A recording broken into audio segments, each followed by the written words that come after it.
గజం భూమి కేవలం 5,000 రూపాయలతో 135 గజాల డిటిసిపి అండ్ రేరా ఫ్లాట్ కేవలం 7 లక్షలు మాత్రమే. ఆర్సీపీ టెక్నాలజీస్ లో సుందర్ రామిరెడ్డి గారిచే ఈ నెల నవంబర్ 27వ తేదీ నుంచి స్టాక్ మార్కెట్ కొత్త బ్యాచ్ స్టార్ట్ అవబోతోంది. ఆసక్తి గలవారు ఈ క్రింద ఉన్న నెంబర్ కి కాల్ చేసి రిజిస్ట్రేషన్ చేసుకోగలరు. నమస్తే అండి. నమస్తే అండి. ఇప్పుడు ఇండియాలో ఎక్కువ మంది మ్యూచువల్ ఫండ్స్ మీద ఇన్వెస్ట్ చేస్తూనే ఉంటారు. అయితే ఈ పర్సనల్ లోన్స్ తీసుకునే బదులు ఈ మ్యూచువల్ ఫండ్స్ని కుదవ పెట్టి చక్కగా లోన్స్ తీసుకోవచ్చు కదండి. తీసుకోవచ్చండి. ఏదన్నా ఎమర్జెన్సీ అయితే డెఫినెట్గా మ్యూచువల్ ఫండ్స్లో ఇన్వెస్ట్ చేసేవాళ్ళు ఎక్కువ వడ్డీ పే చేసి పర్సనల్ లోన్ తీసుకునే బదులు వాళ్ళ దగ్గర ఉన్న మ్యూచువల్ ఫండ్స్ని కుదవ పెట్టడం ద్వారా almost 90% value of the mutual funds amount మనకు బ్యాక్ వస్తాయి. లోన్ ఇస్తారు, 90% ఇస్తారు. అప్ టు 5 crores కూడా ఇస్తారండి లోన్ కూడా. మీ అవసరాన్ని బట్టి అప్ టు 5 crores వరకు కూడా ఇస్తారు. అంటే వీటికి ఎలాంటి ఐటీ ఫైలింగ్ కానీ శాలరీ స్లిప్లు కానీ కూడా ఏం అవసరం లేదు. ఎందుకంటే మన అసెట్ మనం పెడుతున్నాం కాబట్టి, డిజిటల్ అసెట్ కాబట్టి డెఫినెట్గా అండి ఇండియాలో ఇప్పుడు ఆల్మోస్ట్ 7 కోట్ల ఎస్ఐపి అకౌంట్స్ ఉన్నాయి. అంటే సిస్టమాటిక్ ఇన్వెస్ట్మెంట్ ప్లాన్ ద్వారా మ్యూచువల్ ఫండ్స్లో పెట్టేవాళ్ళు 7 కోట్ల మంది దాటారు ఇండియాలో. వాళ్ళు ఎవ్రీ మంత్ ఎంతకంత 500 1000 రూపాయలు పెడుతూనే ఉంటారు. మొత్తం మీద మంత్లీ 17,000 crores అమౌంట్ వస్తుంది మార్కెట్లోకి. 17,000 crores పర్ మంత్ మార్కెట్లోకి వచ్చేది ఈ ఎస్ఐపి అకౌంట్ల ద్వారా. అంటే yearly more than 1.5 lakh crore దాటి వెళ్ళిపోతుంది. Yearly 1.5 lakh crore. అందుకని మ్యూచువల్ ఫండ్ హోల్డర్స్ కనుక ఎప్పుడన్నా ఫ్యూచర్లో మనీ అవసరమైతే అర్జెంట్ అనిపిస్తే వీటిని బ్యాంకర్లకు కానీ లేదా housing loan, personal housing loan companies ఉంటాయి కదా, నాన్ హౌసింగ్ ఫైనాన్స్ కంపెనీస్, వాటికి కానీ వీటిని కొలాటరల్ సెక్యూరిటీ ఇవ్వడం ద్వారా లోన్ తీసుకోవచ్చండి. ఫర్ ఎగ్జాంపుల్ బజాజ్ ఫైనాన్స్ ఉందనుకోండి, వాళ్ళ దగ్గర 5,000 ఫండ్స్ అప్రూవల్స్ ఉన్నాయి. వాళ్ళ దగ్గర 40 అసెట్ మేనేజ్మెంట్ కంపెనీస్, 5,000 రకాల ఫండ్స్ వాళ్ళు ఎవరైనా తీసుకోవచ్చు లోన్ వాళ్ళ దగ్గర. అట్లా అన్ని ఆల్మోస్ట్ ఆల్ బ్యాంకర్స్ ఇస్తారు. అవసరం లేదు, ఎక్కడ ఎంత దూరం పోవడం అవసరం లేదండి. బ్యాంకులను ఇస్తూ ఉంటారు. ఎంతవరకు ఇస్తారంటే 90% వాల్యూ ఆఫ్ ద ఫండ్ ఇస్తారనమాట. అయితే ఈక్విటీ ఫండ్కి ఒకలాగా ఉంటుంది రేటు, డెట్ ఫండ్స్కి ఇంకోలాగా ఉంటుంది. డెట్ ఫండ్స్లో ఏంటంటే 100% మనీ గ్యారంటీ కాబట్టి వాటికి మ్యాక్సిమం ఇస్తారండి. ఈక్విటీకి అంత ఇవ్వకపోవచ్చు. అది డిపెండ్గా ఫండ్ టైప్ని బట్టి ఉంటుంది అనమాట. ఒకవేళ ఫండ్ రేట్ పెరుగుతుంది అనుకోండి, ఇంకా ఎక్కువ లోన్ తీసుకోవచ్చు, కావాలి అడిషనల్ లోన్స్ కూడా తీసుకోవచ్చు. ఆ ఫెసిలిటీ ఇస్తారు. అండ్ ఎంతైతే డబ్బులు మనం విత్డ్రాల్ తీసుకుంటామో అంత అమౌంట్కే వడ్డీ కట్టాల్సి ఉంటుంది. అలాంటి ఫెసిలిటీ ఇస్తుంటారు. మ్యూచువల్ ఫండ్స్ అమ్మే పని లేదు అని చక్క. మనకు తెలిసి యావరేజ్ మీద మ్యూచువల్ ఫండ్స్ అన్ని 15-20% మోగుతూ ఉంటాయి. అంటే స్టాక్స్తో పోల్చుకుంటే ఇవి మోర్ సర్టన్ మిగతా వాటితో పోల్చుకుంటే.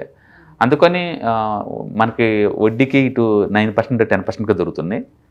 ఇక్కడ మన అసెట్ మాత్రం ఒక 15-20% మోగుతుంది. 15-20% దాకా మోగుతుంది. లోన్ మాత్రం మనకు తక్కువ రేటుకి దొరుకుతాయి అనమాట. కాబట్టి ఏదైనా డబ్బు అవసరం అయితే మనం ఇట్లా లోన్ తీసుకోవచ్చు. పర్సనల్ లోన్ బదులు మన మ్యూచువల్ ఫండ్స్ని తనఖా పెట్టి లోన్ తీసుకోవటం బెటర్. ఓకే, ఎమర్జెన్సీలోనే. ఎమర్జెన్సీ కాకపోయినా మనం అంటే లివరేజ్ని వాడుకోవాలనుకుంటే మీరు ఆ పని చేయొచ్చు. మనకి కావాలి అనుకుంటే లివరేజ్ చేద్దాం అనుకుంటున్నాను, లివరేజ్ బిజినెస్ కావాలనుకుంటున్నాను, ఒక హౌస్ కొందాం అనుకుంటున్నాను, కొంత డబ్బు తగ్గింది, వీటిని తీసుకుంటాను, నేను వాడుకుంటాను అనమాట. అట్లా ఏదైనా బిజినెస్ పెడదాం అనుకుంటున్నాను, మనీ కావాలి, అన్నిటికంటే తక్కువ రేటు దొరికే వడ్డీ ఇదే కదా, ఇది తీసుకుంటాను. అట్లా ఏదైనా అవసరాల కోసం మనం ఈ డబ్బును వాడుకోవచ్చు అనమాట. ఎడ్యుకేషన్ కానీ, టూర్ కానీ, ఏదైనా నెసరీ ఉంది అనుకుంటే దీన్ని 90% అయితే వస్తుంది. డెట్ ఫండ్స్కి అయితే 90 దాకా ఇస్తారు. డెట్ ఫండ్స్కి 90 దాకా ఇస్తుంటారు. దీని ఇంట్రెస్ట్ ఎలా ఉంటుందండి? అయితే 9% ఉంటుంది. ఏదైనా మ్యూచువల్ ఫండ్స్ మొత్తం 9 ఉంటుంది. ఇచ్చే మనీలో తేడా ఉండొచ్చు. అంటే ఈక్విటీ ఫండ్స్ కొంచెం తక్కువ ఇస్తారు. మనం సపోజ్ ఒక 1 lakh worth of the equity mutual funds తనఖా పెట్టామనుకోండి, ఈక్విటీలో వాలటిలిటీ ఎక్కువ ఉంటుంది కాబట్టి నీకు 60-70% కానీ ఎక్కువ ఇవ్వరు. అదే డెట్ ఫండ్స్ అనుకోండి, నీకు వాలటిలిటీ 0 కదా, సో 90% దాకా ఇస్తారు. అదే హైబ్రిడ్ ఫండ్స్ అనుకోండి 70-80 కూడా ఇస్తారు. అది depend upon the fund type అనమాట. మొత్తానికైతే 40 type of mutual fund companies and 5,000 రకాల మ్యూచువల్ ఫండ్స్ వాళ్ళకి అప్రూవల్స్ ఉన్నాయి, వాళ్ళకి లోన్స్ కావాలంటే. అందుకని ఎవరైనా మ్యూచువల్ ఫండ్స్ ఉన్నోళ్ళు మనీ కావాలి అనుకుంటే మనం వీళ్ళు అప్రోచ్ అవ్వచ్చు. వాళ్ళు సింపుల్గా ఏంటంటే టోల్ ఫ్రీ నెంబర్స్ ఉంటాయి కదా వీళ్ళకి, బ్యాంకర్స్కి వీళ్ళకి ఒకసారి కాల్ చేసి మాట్లాడుకుంటే ప్రొసీజర్ మొత్తం చెప్తారు. సింపుల్ అండి. డిజిటల్ అసెట్స్ లోన్ తీసుకోవటం చాలా ఈజీ. మీరు ఎక్కడైతే లోన్ తీసుకుందాం అనుకున్నారో ఆ కంపెనీ యాప్స్ ఉంటాయి వాళ్ళ రేపట్లో. ఎస్బీఐకి యాప్ ఉంది, ఐసిఐసిఐ బ్యాంక్ యాప్ ఉంది, బజాజ్ ఫైనాన్స్కి యాప్ ఉంది. మీరు ఏ కంపెనీ కంటే ఆ కంపెనీ, ఏదో లేదనుకుంటే mutual fund company Mirae asset mutual fund company app ఉంది కదా, అవి డౌన్లోడ్ చేసుకోవాలి. దాంట్లో మన కేవైసీ ప్రాసెస్ ఉంటుంది, దాంట్లో ఆధార్ కార్డు, మన పాన్ కార్డు, ఈ ఓటీపీలు వస్తాయి, అవి క్లియర్ చేయాలి. ఆ తర్వాత మనకి ఈ మ్యూచువల్ ఫండ్స్ ఎక్కడ ఉన్నాయి అంటే సిడిఎస్ఎల్లో ఉన్నాయా, ఎన్ఎస్డిఎల్ దగ్గర ఉన్నాయా, లేదా క్యాంప్స్ దగ్గర ఉందా, లేదా కేఫిన్లో దగ్గర ఉన్నాయా, ఎక్కడ ఏ పోర్టల్లో మన మ్యూచువల్ ఫండ్స్ ఉంటాయో ఆ పోర్టల్ లింక్ ఇవ్వాలి. తర్వాత మన బ్యాంక్ అకౌంట్ని కన్ఫర్మ్ చేసుకోవాలి, ఓటీపీలు వస్తాయి బ్యాంక్ అకౌంట్ మందే అన్నట్టు వస్తే చాలు ఇంకంతే. తర్వాత కాంట్రాక్ట్ నోట్స్ డౌన్లోడ్ చేసుకొని డిజిటల్ సైన్ పెట్టాలి, పెట్టి డాక్యుమెంట్స్ అప్లోడ్ చేస్తే అయిపోయినట్టే. అది సింపుల్. ఇంకా చాలా సింపుల్ కదా. అవును, ఆన్లైన్లో చాలా సింపుల్ అది. ఓకే, సో ప్రతి ఒక్క బ్యాంకులో ఉంటుంది ఈ ఫెసిలిటీ. ఇప్పుడు సపోజ్ నాకు గోల్డ్ లోన్ కావాలనుకోండి, మా ఇంటి పక్కన బ్యాంకు లేరనుకోండి, వాళ్ళకి అది లేకపోవచ్చు కదా. రైట్, అవును. అందుకని ప్రతి బ్యాంకు కనుక గోల్డ్ లోన్ ఎలా ఇవ్వదో అలాగనే ప్రతి బ్యాంకుకి ఈ ఫెసిలిటీ లేకపోవచ్చు. అందుకని ఆన్లైన్లో ఒకసారి ఎంక్వైరీ చేసి మనం వెళ్ళటం బెటర్ అనమాట. ఓకే ఓకే, ఆన్లైన్లో ఎంక్వైరీ చేసి వెళ్ళటం better. Almost all mutual funds కంపెనీసే ఇస్తాయి మనకి కావాలంటే లోన్స్, మన బ్రోకర్సే మనకి ఇస్తారు. ఇవి కాకుండా కంపెనీస్ ఇస్తారు.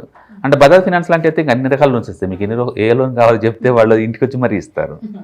సో అందుకని వాళ్ళు అన్ని రకాలు అంటే credit card loans, personal loans, education loans, even laptop loans, నీకు ఎలక్ట్రానిక్స్ గూడ్స్ లోన్స్ ప్రతిదీ ఇస్తారు వాళ్ళు. అంతే. అవును, అందుకని వాళ్ళ నెంబర్స్ మన దగ్గర ఉన్నాయి అనుకోండి, ఒకసారి ఫోన్ చేసి క్లారిఫికేషన్ తీసుకోవచ్చు అంతే. సో యూజువల్గా ఏంటంటే ఇవాళ రేపు డిజిటల్ ప్రొడక్ట్స్ చాలా ఈజీ అనమాట ఆన్లైన్లో. అందులో బ్యూటీ ఏంటంటే క్విక్గా అయిపోద్ది ప్రాసెస్, వితిన్ 24 hours కల్లా మనీ రిలీజ్ చేస్తారు. అంటే 90% వరకు లోన్ ఎలిజిబుల్ ఉంటుంది. అంటే మనకి ఎలాంటి క్రెడిట్ వర్త్ అవసరం లేదు. అంటే మన దగ్గర ఐటీఆర్ ఫైలింగ్స్ కానీ లేదా ఏం అవసరం లేదు. అండ్ ఏజ్ బిట్వీన్ 18 to 60 అది ఎక్కడున్న అదే ఉంటుంది. అదే ఉంటుంది. ప్రాసెసింగ్ ఫీజు కూడా పెద్దగా ఉండదు. సో యాప్ డౌన్లోడ్ చేసుకోవటం, కేవైసీ క్లియర్ చేయటం, మనకి మ్యూచువల్ ఫండ్స్ ఏ పోర్టల్ అయితే ఉన్నాయి డిజిటల్ పోర్టల్స్, ఆ పోర్టల్స్ లింకేజ్ తెచ్చుకోవటం, మన బ్యాంక్ అకౌంట్ కన్ఫర్మ్ చేసుకోవటం, తర్వాత సిగ్నేచర్, డిజిటల్ సిగ్నేచర్ పెట్టేస్తే అయిపోయింది. చాలా సింపుల్. బయట నుంచి చూసే వాళ్ళకి కొత్తగా అనిపిస్తుంది కానీ చేసే వాళ్ళకి చాలా చేసేవాళ్ళకి ఇవాళ రేపట్లో అన్ని ఆన్లైన్ కదా, ప్రతిదీ ఆన్లైన్లో ఇవే ఉంటాయి. కేవైసీ క్లియర్ చేస్తే చాలా అయిపోయినట్టే కదా, అన్ని చోట్ల అంతే ఉంది. సో అందుకని ముందు రోజులు డెఫినెట్గా ఎక్కువ మంది ఇది కూడా పెద్ద ఇండస్ట్రీ అవుద్ది. ఇప్పటి వరకు ఏంటంటే ఇండియాలో గోల్డ్ లోన్స్ చాలా popular. Gold loans, educational loans, housing loans, mortgage loans ఇవి చాలా పాపులర్. మ్యూచువల్ ఫండ్స్ లోన్స్ అంత పాపులర్ కాదు ఇక్కడ. ఎందుకంటే అది కొత్త థింకింగ్ లాగా థింక్ చేస్తుంటారు. ఇక్కడ ఇన్నోవేషన్ థింకింగ్ అనుకుంటారు. కానీ అబ్రాడ్లో ఎప్పటి నుంచో ఉన్నాయి వాటి అసెట్స్ వాళ్ళు ట్రీట్ చేస్తారు వాళ్ళు.